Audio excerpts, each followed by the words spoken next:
হাসিমণি এসেছে, আমাদের তোজো সোনা, তাতান সোনা। আর এদিকে দেখো ক্যামেরাম্যান, দেখো কি রে তোর ক্যামেরা কই গেল?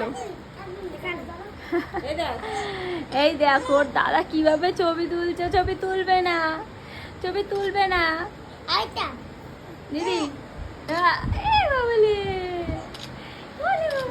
স্মাইল করলো। বাসুকে ধরো। এক্ষুনি ঘুম দিয়ে উঠেছে তাই না দিদি? হ্যাঁ, আর এখনো তাতান ঘুমোচ্ছে। এই যে তোমাদের তাতান শুনে ঘুমুক। এখনো তিনি। হ্যাঁ এটা হচ্ছে এইসব বাচ্চা চায়ের মধ্যে কথা শুনে, বড় হয়ে গেলেই দুষ্ট হয়ে যাবে। হ্যাঁ, তখন আর কথা শুনবে দেখো না। কি সুন্দর পুতুল বাচ্চা। দেখ কিভাবে রয়েছে। এদিকে ঘোড়ার পাওয়ার। ও এখনো ঘুমাবে দিদি, ঘুমাবে। তোর মেমোরি ফুল করে দিয়েছে।